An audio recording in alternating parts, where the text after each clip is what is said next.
Ladies and gentlemen, please rise for the arrival of the official party and remain standing for the presentation of colors, our national anthem, and the invocation. Guests are invited to sing the national anthem. The official party will be rung aboard today with the ship's bell from then Ensign Gilday's first ship on which he served, commanded then by Commander Bob Natter, the USS Chandler.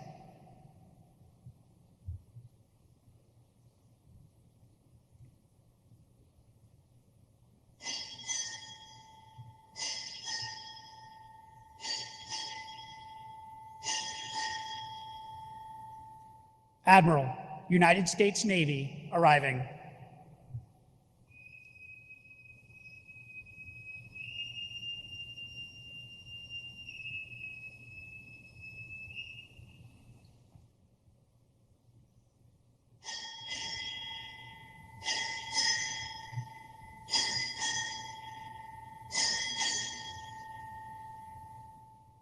Naval Operations, arriving.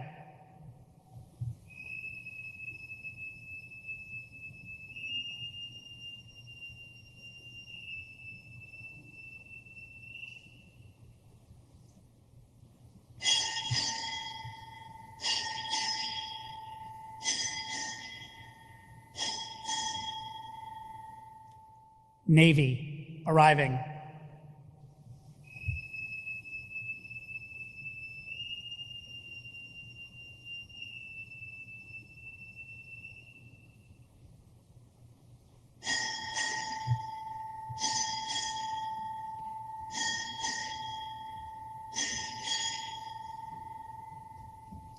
Defense, arriving.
Bosun, retire the side boys.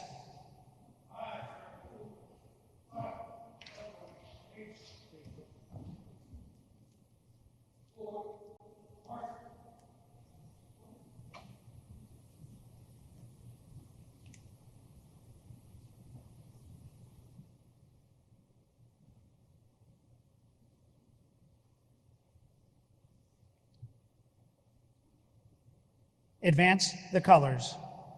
Ladies and gentlemen, the national anthem is led by the U.S. Navy Band Sea Chanters.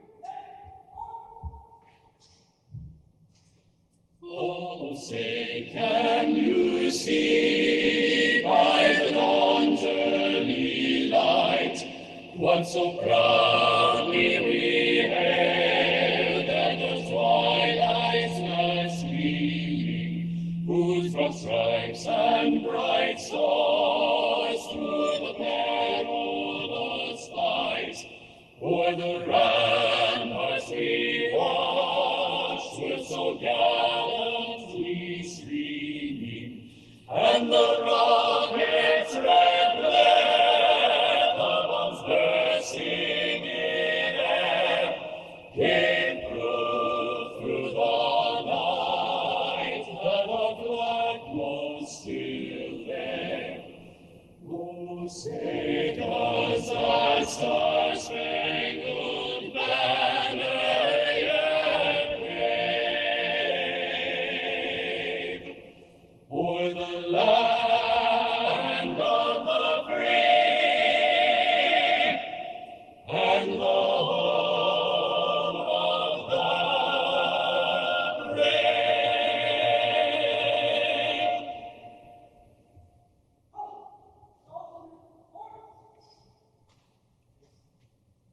Retire the colors.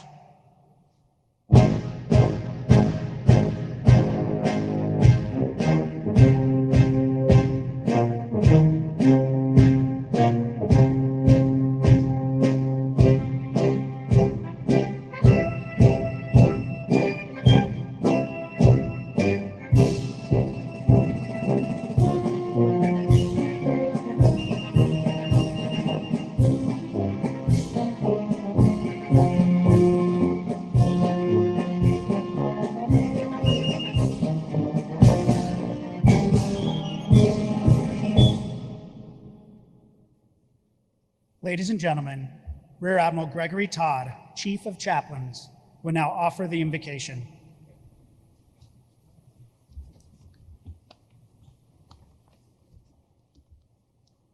Let us pray.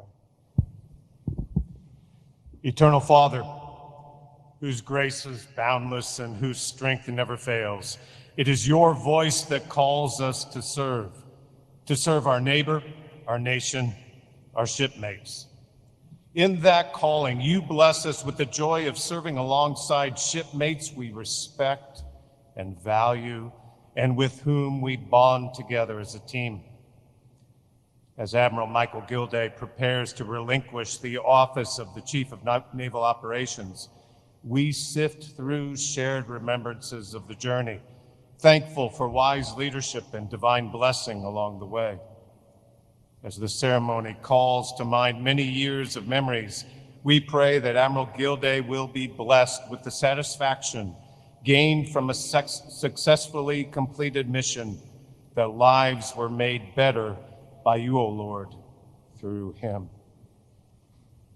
Lord, we are also bound to gratefully remember the blessing of our military families, who also faithfully stand their watch. We thank you for your love, O Lord, shown through Mrs. Linda Gilday, both in her care for her own family, but also in her tireless advocacy on behalf of all our Navy families. We offer our heartfelt prayer that you guard and protect our military families. And finally, dear Lord, be with our shipmates and comrades who right now are on duty, underway, or standing the watch. Send your holy angels to protect them in body, mind, and soul, and grant them a joyful reunion with faithful loved ones who wait for them at home. Into your hands we commend our prayers, trusting in your love and mercy through Christ our Lord. Amen. Guests, please be seated.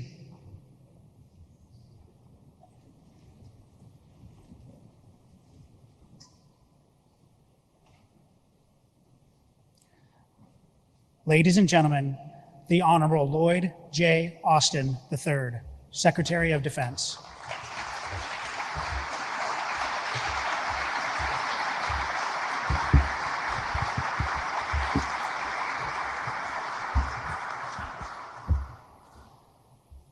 Well, good morning, everyone.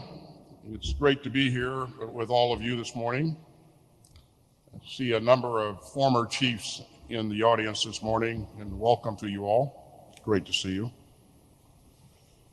Thanks to Secretary Del Toro, Carlos, we appreciate everything that you do for our sailors and our Marines. Let me also welcome our outstanding Deputy Secretary, Kath Hicks. Kath, it's an honor to serve alongside you. We're absolutely lucky to have you.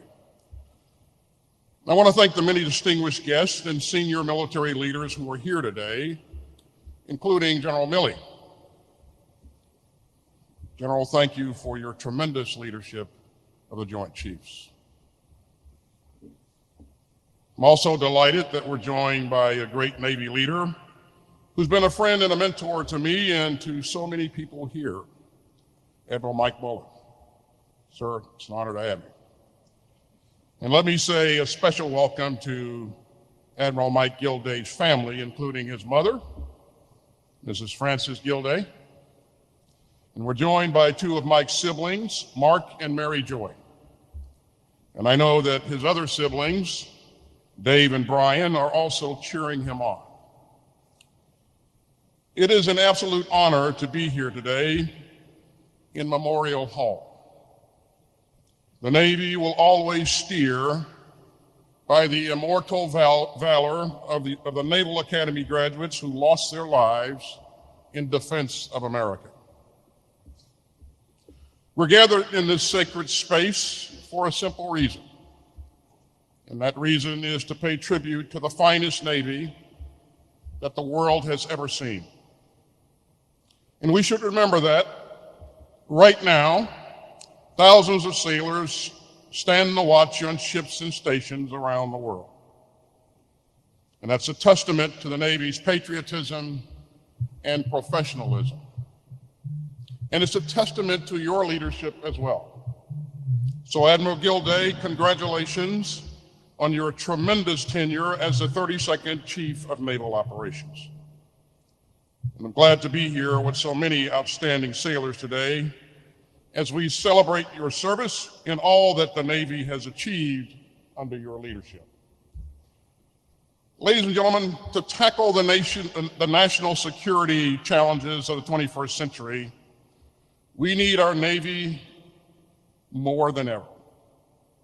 It is especially vital in today's world. And as Mike Gilday likes to say, the global economy floats on seawater. So we rely on our Navy to secure the world's sea lanes for the free flow of ships, commerce, and ideas. We rely on our Navy to sail, fly, and operate wherever international law allows. We rely on our Navy to project American power to protect American interests. We rely on our Navy to bolster our unmatched network of allies and partners from the South China Sea to the Caribbean. And we rely on our Navy to deter conflict and to keep the peace. Now, some of our competitors have a very different vision. They want to upend the rules-based international order that was built at such a high cost after World War II.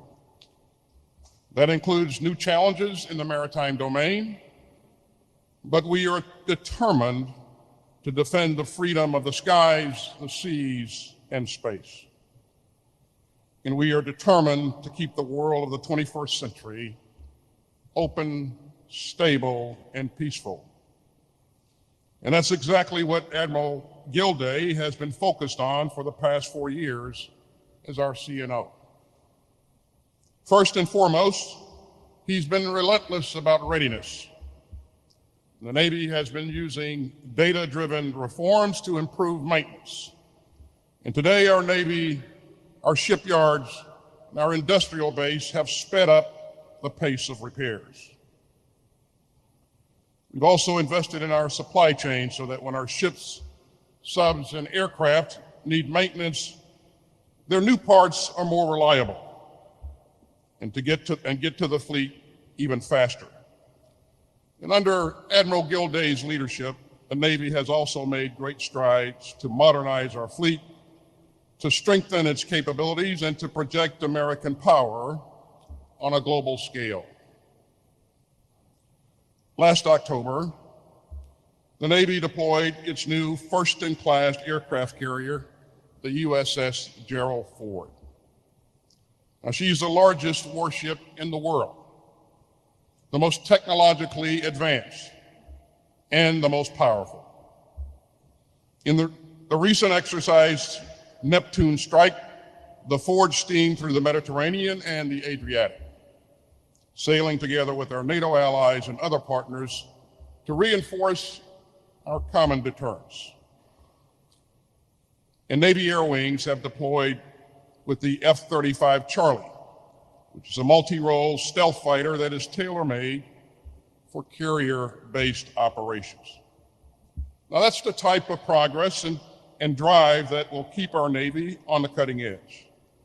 And Admiral Gilday has also deepened the Navy's integration with the Marine Corps and the Coast Guard. He and his team developed the first tri-service maritime strategy since 2015. And that strategy will shape the maritime balance of power for years and years to come. And he has dramatically improved our interoperability with our allies and partners.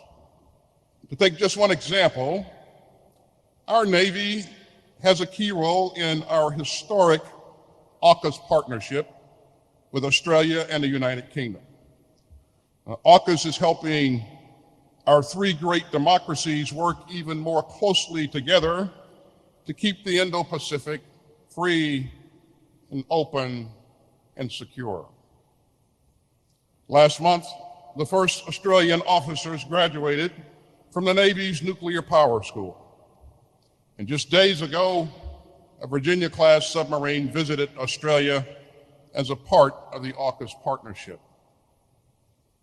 Now, these crucial port visits help pave the way for our Australian counterparts to operate their own sovereign, nuclear-powered, conventionally armed submarines. Now, it's a huge task to forge a Navy that will meet today's security requirements. But for our sailors, it's all in a day's work. And it's all in a life's calling. Every day, the men and women of the United States Navy defend our democracy. You do it with courage, skill, and honor. And you're not just advancing American sea power around the planet, you're also advancing America's commitment to an open world of rules and rights. And for the past 4 years, Admiral Gilday has guided all those advances with vigor and expertise and foresight. Now, Mike was adamant that he did not want today's ceremony to be about him. But Mike, you don't always get to choose, and so I'd be remiss if I didn't say a couple of things about your distinguished career. Now, his career started right here at the Naval Academy. And by the way, I'm impressed that I was in the building for at least 30 minutes and nobody said "beat Army" to me when I walked in. So. You're thinking it though, Admiral.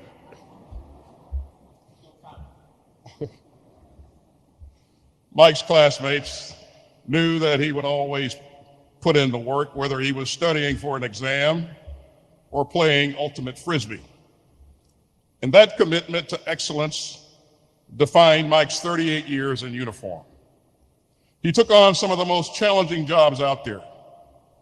Service aboard 5 warships, 2 of which he commanded, the destroyers Higgins and Benfold. Commander of a destroyer squadron in a carrier strike group, Carrier Strike Group 8. Commander of U.S. Fleet Cyber Command, Director of Operations on the Joint Staff, and even carrying the so-called nuclear football on Air Force One. Now, the Admiral has always understood that the most precious asset in the Navy's arsenal is our people, including our military families. And Mike's own family has supported him every step of his journey. His wife, Linda Gilday, has had a distinguished career as an engineer and a program manager. And she has brought her own expertise to the Navy as well, including working to improve infrastructure at the Navy's public shipyards. And Linda also helped launch the Women in the Navy initiative to honor the inspiring women who have strengthened this service throughout its history. And Linda has been a staunch advocate for military spouses and military families, from working for accessible, high-quality childcare to helping families transition from duty station to duty station. So Linda, on behalf of everyone, thank you for everything that you've done in support of Mike and in support of our United States Navy.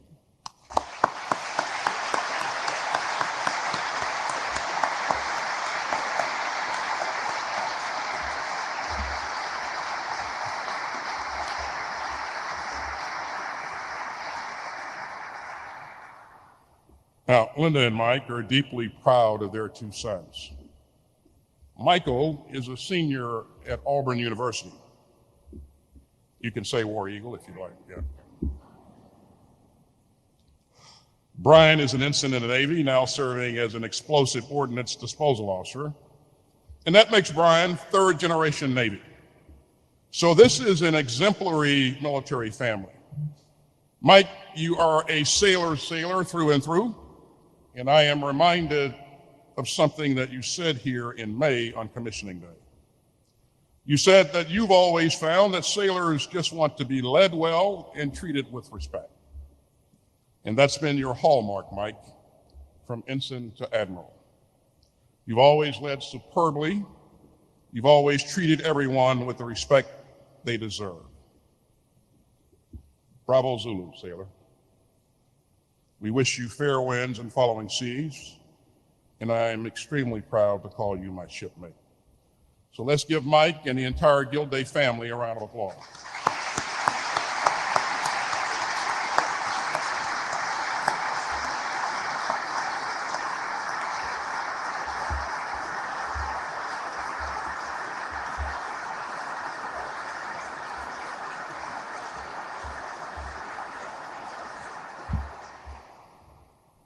Now, this is indeed a proud day, but I want to take a moment to mark a painful milestone. As you know, more than 300 nominations for our outstanding general and flag officers are now being held up in the United States Senate. That includes our top uniformed leaders and our next Chief of Naval Operations. Because of this blanket hold, starting today, for the first time in the history of the Department of Defense, 3 of our military services are operating without Senate-confirmed leaders. This is unprecedented, it is unnecessary, and it is unsafe. And this sweeping hold is undermining America's military readiness. It's hindering our ability to retain our very best officers. And it is upending the lives of far too many American military families. Our troops deserve better, our military families deserve better, and our allies and partners deserve better, and our national security deserves better. So let me say again that smooth and swift transitions of confirmed leadership are central to the defense of the United States and to the full strength of the most lethal fighting force in history. And it's time for the Senate to confirm all of our superbly qualified military nominees, including the 33rd Chief of Naval Operations. Ladies and gentlemen, all around the planet, U.S. Navy ships help to build a world that is more free, more just, and more secure. Our sailors never waver, and they never give up the ship.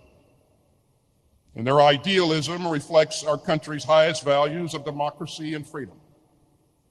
Our sailors are the reason why the United States has the finest Navy in human history. And thanks to you, the sight of an American flag fluttering in a sea breeze from a gray Navy hull renews the faith of free people in a more hopeful world. So thank you to all of the men and women of the United States Navy. May God bless you, and may God continue to bless the United States of America. Thank you very much.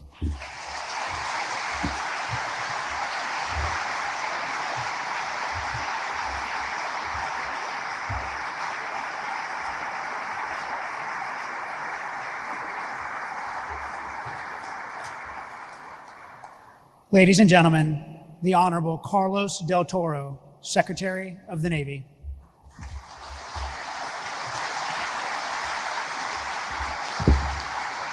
Good morning, everyone. Good morning. As I prepare to give my formal remarks, I'm reminded of two misnomers that I think I have to immediately dismiss. The first misnomer, Mike, is that this is an actual retirement ceremony. It's not. I'm reminded that 20 years ago, the last time I spoke at a podium in this hall, I was retiring myself, and it appeared to be a bit of a Cuban wake. My wife was crying her eyes out. I think it's because she thought I was going to work from home from now on. My children were bawling their eyes out. I think it's because they thought I would check up on college for the next 5-6 years. But the fact is that you will continue to work, Mike, and 20 years from now, who knows where you may wind up. So that's the first misnomer. The second one, as I look out in the audience, is I see all the Gildays here. And as I look at this first row here, I see a Kelly, I see a Grady, I see a Mullen, I see a Millie, and I see a Hicks. Now, there's a very important football game coming up here in about a week or so. And I think it's a misnomer that Notre Dame is truly the Fighting Irish. I think Navy is the Fighting Irish. Wouldn't you agree?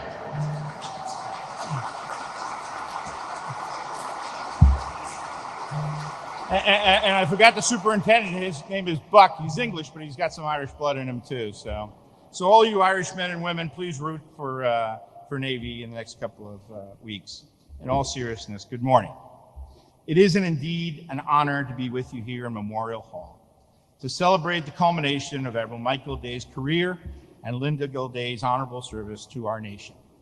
Of course, there is no more solemn place on the Academy grounds than Memorial Hall. It honors those graduates who have made the ultimate sacrifice for their nation, with their names forever inscribed on these walls for all of you to remember. This is also the reason why we hold these very special ceremonies here, to honor those individuals who have also selflessly served their nation for so many years. Deputy Secretary Hicks, Chairman Milley, members of Congress, ambassadors, and distinguished guests, your presence is a testament to Admiral Gilday's accomplishments and dedication to our shared security, and I thank each and every one of you for joining us here today.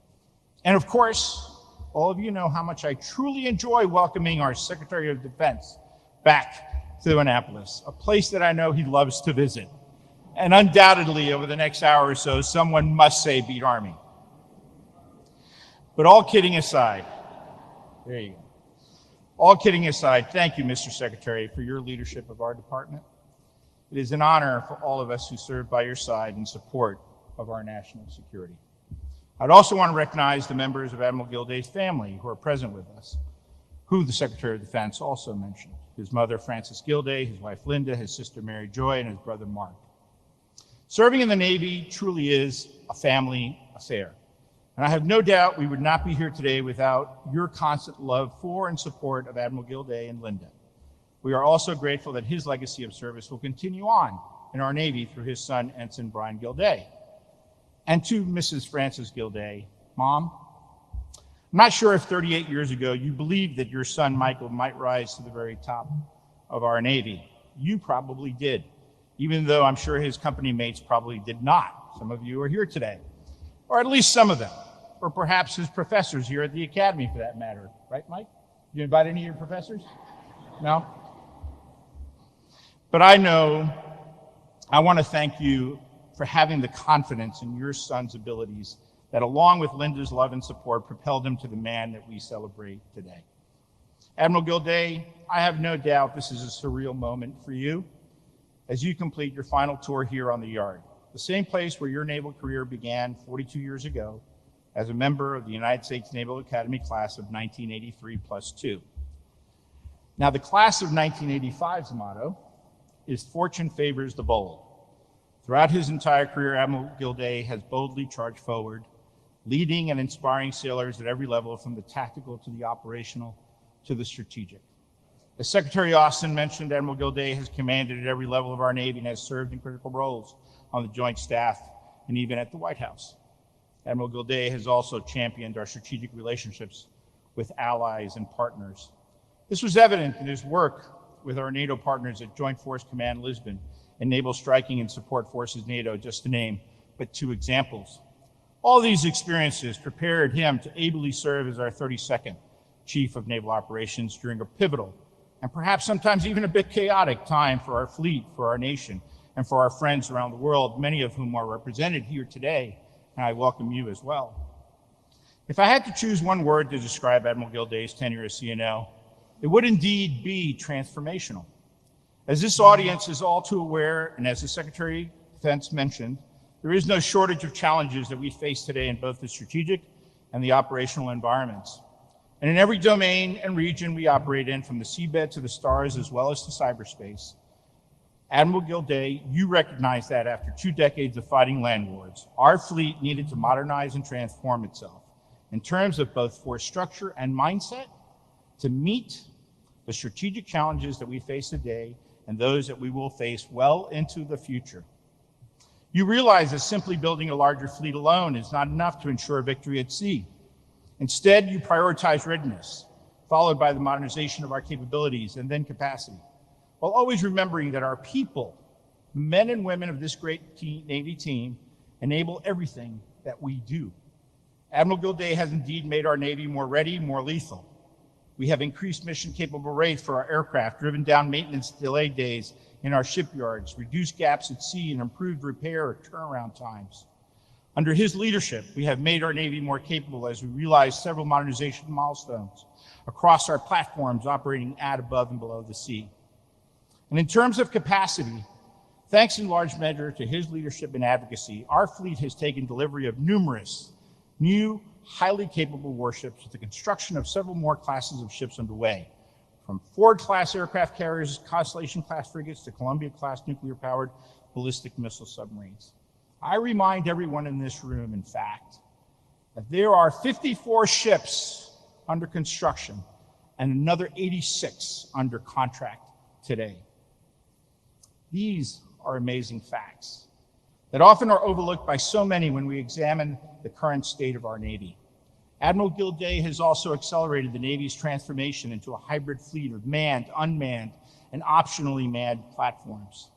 Task Force 59 in Bahrain and U.S. Fourth Fleet in the Caribbean have demonstrated the unprecedented integration of unmanned systems, machine learning, artificial intelligence with our manned ships, aircraft, and submarines. Thanks to his efforts, yesterday's science fiction is indeed today's reality for our fleet. However, none of this just happens, as Admiral Gilday has consistently said, without our Navy's greatest asset, our people. And for the past 4 years, he has led the charge to ensure that our sailors are ready to answer the call of our nation. He has improved training through innovations in live virtual constructive environments. He has transformed enlisted ratings and officer designations to ensure that our sailors are ready to meet 21st century challenges in space and cyberspace. He has improved educational opportunities, addressed quality of life and quality of service issues head on, and boldly led initiatives to create a culture of dignity, inclusion, and respect for one another. Most importantly, Admiral Gilday has refocused the warfighting mindset of our sailors, both officer and enlisted, through Get Real, Get Better. Get Real, Get Better constitutes a paradigm shift in how our leaders at all levels approach their responsibilities and execute their duties. By codifying best leadership and problem-solving practices, we are standardizing expectations for our leaders across all commands, directing and increasing our fleet's readiness and warfighting performance, and perhaps this alone will be his greatest legacy. Make no mistake, leadership is indeed a privilege, not a right, and Admiral Gilday's efforts will ensure that all who assume the mantle of command have the tools they need to self-assess, to self-correct, and to solve our toughest problems. And while developing skilled leaders is critical to our warfighting readiness, so too is taking care of our sailors and their families. Admiral Gilday and his wife Linda have dedicated so much of themselves and their time over the past 4 years, focusing on quality of life and quality of service issues to ensure that our sailors and their families have the resources they need to be resilient during their time in service to our Navy. I especially want to highlight Linda's significant accomplishments in supporting our Navy families and spouses. She has engaged with sailors and families stationed around the world, listening to their stories and advocating for programs and policies that improve their quality of service, including mental health issues.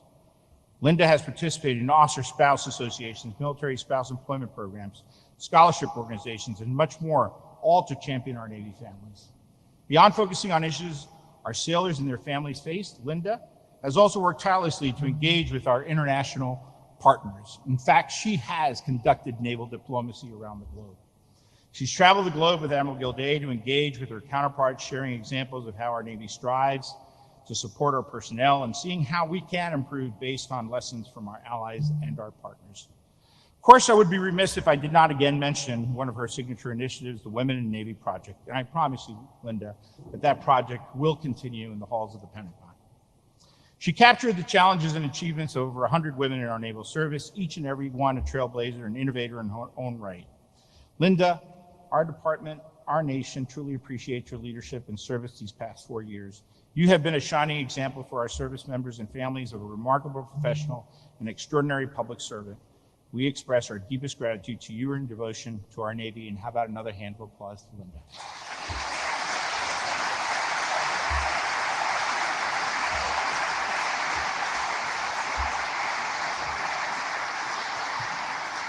You see, Mike, this ceremony wasn't just about you. But before I close, I want to reinforce what Secretary Austin mentioned earlier during his remarks. I too believe that it is well past time for the United States Senate to address the nominations of these over 300 flag and general officers across all services who are awaiting results of the confirmation process. Not doing so will continue to degrade our readiness and will even put the very lives, yes, the very lives of our servicemen and women, your young men and women, at risk by not allowing our most experienced war fighters to lead. The American people deserve to have their best military leaders in place. And in our Department of the Navy, that includes a confirmed Chief of Naval Operations and Commandant of the Marine Corps. I will leave you with an excerpt found in Reef Points, a booklet of knowledge that all midshipmen here at the Naval Academy are required to memorize. This particular passage, I'll paraphrase from President Theodore Roosevelt. It's known by many of you in the audience as the man in the arena. It is not the critic who counts, not the man or woman who points out how the strong man or woman stumbles, or where the doer of deeds could have done them better. The credit belongs to the man or woman who is actually in the arena, whose face is marred by dust and sweat and blood, who strives valiantly, who errs, who comes short again and again, because there is no effort without error and shortcoming, but who does actually strive to do the deeds, who knows the great enthusiasms, the great devotions, who spends himself or herself in a worthy cause, who at the best knows in the end of triumph of high achievement, and who at the worst, if he or she fails, at least fails while daring greatly, so that his or her place shall never be with those cold and timid souls who neither know victory nor defeat. Admiral Gilday, you have strived valiantly, not just over the past 4 years, but indeed the past 4 decades in support of this worthy cause, naval service. You have charted a course to prepare our fleet to fight and win now and in the future. And I want you to know that I personally have cherished each and every one of our conversations and our moments, no matter how difficult, and valued your counsel as we work together to do the right thing by our sailors and our Marines. Our Navy, our nation are better off because of your leadership. To that end, I wish you, Admiral Gilday, Linda, and your family fair winds and following seas. Thank you all again for joining us this morning. May God bless the Gilday family, our sailors, and their families, and our nation. And once again, go Navy, beat Army.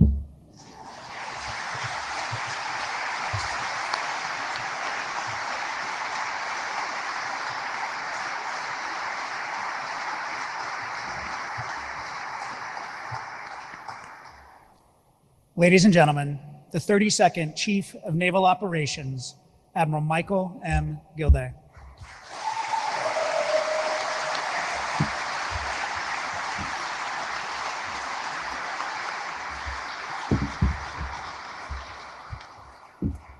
distinguished guests, ladies and gentlemen, for those tuning in virtually, thank you so very much for being with us today. Secretary Austin, sir, thank you for your kind words. Thank you for your tremendous leadership of the Defense Department. Thank you for joining us for our graduation here a few months ago. It was meaningful, and again, I know that there's no place you would rather be today than with your Navy at this moment in time. So, sir, thank you. Secretary Del Toro, sir, thank you for your generous comments. Thank you for your mentorship. Thank you for your leadership of our sailors, our Marines, our civilians, and their families. It matters. You matter. Thank you. Chairman Milley, Vice Chairman Grady, it's been an honor to serve as a Joint Chief under your leadership. Go Red Sox. To my fellow service chiefs, I have seen firsthand your remarkable dedication to our nation and to the men and the women of our armed forces. I am grateful to have served alongside you. To our combatant commanders, I never cease to be impressed by your leadership. Americans should sleep soundly at night, knowing that you have the watch. Members of Congress, past and present, thank you for resourcing us and ensuring that our sailors have what they need every single day as they sail forward. We know how dedicated you are to our nation's security. To our industry partners who are here today, it's as true today as it was nearly 83 years ago when FDR in a fireside chat talked about you as the arsenal of democracy for the world. It is still true. Thank you for your dedication to our nation's security. Let me also acknowledge our allies and partners from around the world who are joining us. You honor us with your presence, and you honor us with your friendship to America. To our Navy team tuning in and here in the back row, I feel incredibly fortunate to have served alongside you. Mick Ponahoney, there is seawater running through your veins. You are a beacon of light for our enlisted force. Thank you for your leadership and for your counsel. For our Deputy Chiefs of Naval Operations, what a group. To our senior civilians, an incredible group of patriots who have walked away from a lot of money in industry to serve their country. Thank you. And to a bench of fleet commanders who it is just a privilege to serve